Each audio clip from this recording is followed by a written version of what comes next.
আশা করি সবাই খুব ভালো আছো। আমার নতুন ব্লগ ভিডিওতে তোমাদের সবাইকে স্বাগতম। তো এখন বাজে ঘড়িতে 8:30। আমার স্নান পুজো কমপ্লিট হয়ে গেছে। তো দিনের শুরুটা আজকে পুজো দিয়ে শুরু করলাম, কারণ আজকে আমার জন্মদিন, 15ই আষাঢ় সোমবার। এখন আমি যাচ্ছি বাজারে, কারণ সত্যি কথা বলতে গৃহিণী হওয়ার পর মানে গৃহিণীদের জন্মদিন কেউ মনে রাখে না, বা উইশ তো দূরে থাক। আর আজকে আমার প্ল্যান নিজের জন্মদিন নিজেই পালন করব। তো এখন আমি চলে যাব বাজারে, বাজার থেকে নিজের প্রিয় জিনিসগুলো কিনে আনবো। আমাদের জন্মদিন কেউ মনে রাখুক বা না রাখুক, নিজেকে নিজে ভালোবাসতে হবে। আর নিজের জন্মদিন মানে এটা নিজের একটা স্পেশাল দিন, নিজেকেই পালন করতে হবে, এটা আমার মনে হয়েছে। তাই এবছর আমি নিজের জন্মদিন নিজেই পালন করব। আশা করি প্রত্যেক বছর আমি এটা করব। নিজেকে নিজেই ভালোবাসতে হবে। কে ভালোবাসলো কে ভালোবাসলো না সেদিকে না খেয়াল রেখে নিজেকে নিজেই ভালোবাসতে হবে। তো তোমাদেরকেও আমি তাই বলবো যে নিজেকে নিজেই ভালোবাসো, কারণ একটা সময় পরে না কেউ পাশে থাকে না, নিজেকে নিজের পাশেই পাবে, আর কেউ থাকবে না। দিন শেষে নিজেকে নিজেই তোমার সামলাতে হবে। আর হ্যাঁ, আর একটা কথা, আর কেউ জন্মদিন মনে রাখুক বা না রাখুক, যে জন্ম দিয়েছে সে কিন্তু আমার জন্মদিন অবশ্যই মনে রেখেছে। তাই সকাল সকাল আমার মা আমাকে ক্যাডবেরি, মিষ্টি, দই, মানে যেগুলো আমি পছন্দ করি আমাকে দিয়ে গেল।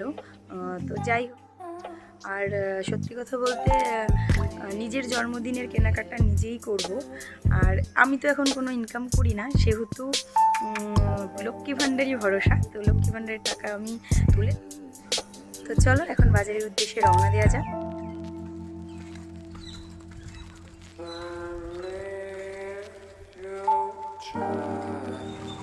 সাইকেলটা অনেক দিন ধরেই খারাপ হয়েছিল, তো সাইকেলটা নিয়েই বেরোলাম।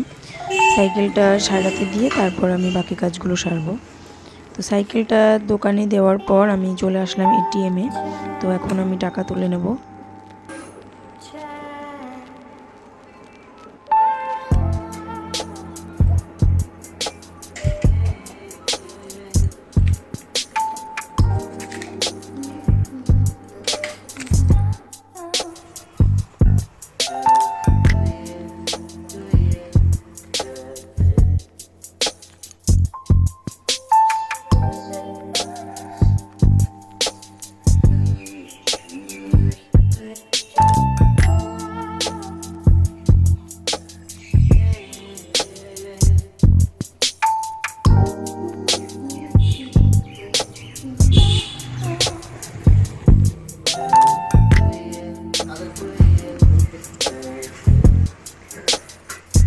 হ্যালো দাদা, সাইকেলটা সেরে রাখো।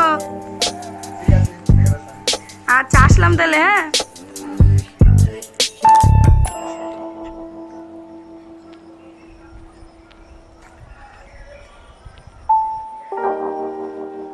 তো সাইকেল সারার দাদাটা আমাকে বললো সাইকেলটার সাথে একটু সময় লাগবে, কারণ দাদাটার আরও কাজ রয়েছে। তাই জন্য আমি সাইকেলটা রেখেই বাড়ির পথে রওনা দিলাম হেঁটে হেঁটেই। তো এখন বিশেষ কিছু কেনা হলো না। আর এই দেখো আমার হাতে একটা ডিম। তোমরা ভাবছো তো একটা ডিম নিয়ে আমি কোথায় যাচ্ছি? আরে আসলে আমার ছেলে স্কুল থেকে ওকে ডিম দেয়, তাই স্কুলের পাশ দিয়েই যাচ্ছিলাম, তাই ভাবলাম ডিমটা নিয়েই যাই। আর এদিকে দেখো আমি বাড়িতে পৌঁছে গেছি। ভাবছিলাম যে কিট্টুকে উঠেছে, তো এসে দেখি না, কিট্টু এখনও ওঠেনি। তো তাই জন্য আমি আবার দোকানে চলে গেলাম পায়েসের মানে যে উপকরণগুলো সেগুলো কিনে আনতে। এই দোকানটা থেকেই আমি সব কিছু কিনে নিয়ে আসলাম। দেখো আমার কেনাকাটি হয়েও গেছে, এখন আমি বাড়ির দিকে যাচ্ছি। বাড়ি গিয়ে আগে পায়েসটা করে ফেলবো, কিট্টু যতক্ষণ না উঠছে, যতটা কাজ এগিয়ে রাখা যায়। তো এরপরে দেখো আমি এই যে পায়েসের সরঞ্জাম নিয়ে সব রেডি। তো চলো পায়েসটা তৈরি করা যাক। তো এই দেখো এখানে আমি দুধ ফুটতে দিয়েছি, আর এরপরে আমি চালগুলো ভালো করে ধুয়ে রেখেছিলাম সেগুলোও দিয়ে দিয়েছি।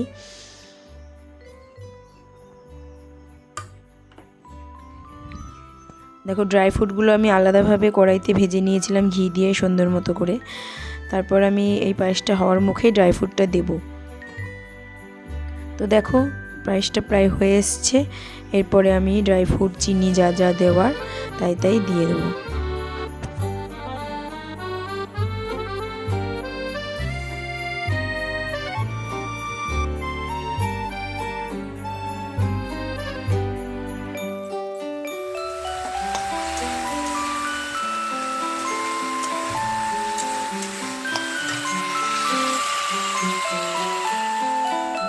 কাজকর্ম শেষ করে রান্নাবান্না কমপ্লিট করে কিট্টুকে স্নান খাওয়ানো দাওয়ানো সব কমপ্লিট হয়ে গেছে। এরপর আমি নিজের খাবার গুছিয়ে নিয়েছি। এবার আমি কিট্টু করবো। তো কিট্টু ঘুমানোর জন্য খুব উৎপাত করছে, কিন্তু ঘুমতে দিচ্ছে না, কারণ আমি খাবো, কিট্টু আমার সেই খাওয়ার সময় থাকবে না, এটা কখনো হয়। আর কিট্টুই তো আমার জীবনের সব। তো চলো দেখে নাও আমি কীরকম কী সাজিয়েছি। দেখো ভাত আর 5 রকম ভাজার মধ্যে আছে পটল, আলু, আর হচ্ছে কুমড়ো ভাজা, কাঁকরোল ভাজা, আর এখানে দেখো বরবটি ভাজা, আর এখানে দেখো রুই মাছ, যেটা আমি খেতে খুব ভালোবাসি। কিট্টুর বাবা বাজারে গেছিলো, তাই ওর বাবাকে আনতে বললাম, তাই এখানে রুই মাছ করেছি। আর পায়েস, যেটা আগেই তোমাদের দেখিয়েছি। আর এখানে আছে দেখো 5 রকম মিষ্টি। এটাই আমার সবচেয়ে প্রিয়। টোটালটা একবার দেখে নাও। আর জল তো থাকবেই। তো আমি নিজের জন্য এইটুকু আয়োজন করতে পেরেছি, এটা ভেবেই খুব ভালো লাগছে। যখন নিজের জন্য খাবারগুলো বাড়ছিলাম তখনই বেশ ভালো লাগছিলো, মানে নিজেকে স্পেশাল ফিল হচ্ছিল। তো যাই হোক, তো এবার আমি খেতে বসবো। এই যে দেখো কিট্টু আমার গায়ের মধ্যে এসে পড়ছে, এই যে দেখো, এই দেখো দুষ্টু একটা কিট্টু। একটা হাসি দাও কিট্টু, দেখেছো? এই দেখো, হাই করে দাও একটু। হাত দিয়ে বলো হাই। হাই না হাই। হ্যাঁ, তুমি হাই বলছো সবাইকে।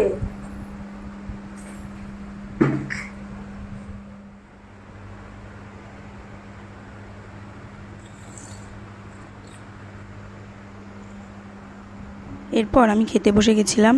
আর দেখো পাশে কিট্টু কী করছে, একটা গার্ডার নিয়ে চুল বাঁধার চেষ্টা করছে।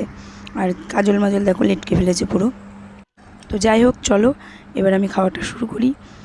ক্যামেরা ধরার লোক নেই, তাই আমি পুরো শ্যুটটা করতে পারছি না, তাই নিজে যতটুকু পাচ্ছি ততটুকুই করছি। এই ফেলে দিস না, খা। কিট্টু দেখো দই খেতে বসে পড়েছে, খাবার থেকে ছড়াচ্ছে বেশি। আর এটা নিতে গেলেই খুব চিল্লামিল্লি করছে, দিচ্ছে না কাউকে। আর এরপরে দেখো শেষ প্রাপ্তি আমার। আসলে নিজের জন্মদিন নিজে পালন করছে, কেউ খাইয়ে দেওয়ার নেই। কিট্টু কি মনে হয়েছে ওই চামচ দিয়ে আমাকে ভাত খাইয়ে দিচ্ছিল। তো আমার খুব ভালো লাগছিলো, তাই আমি ক্যামেরাটা অন করে নিয়েছিলাম, তাদেরকেও দেখালাম একটু। পর বিকেলবেলা মানে আমার জন্মদিনের কথা মনে রেখে এই যে দেখতে পাচ্ছ এই বৌদিটা আর এই বৌদিটারই মেয়ে আমার জন্য কেক এনেছে। দেখো কেকের ওপরে লেখাও আছে কলি। ওরা আমাকে কলি বলে ডাকে, মানে যেহেতু আমার নাম চম্পা, চম্পা কলি বলে ডাকে, তাই। তো যাই হোক, খুব ভালো লেগেছে। ওরা আমাদের বাড়িতে এসছে। Happy birthday to you, happy birthday to you, happy birthday Koli, happy birthday to you. না না একটু খালি নাও।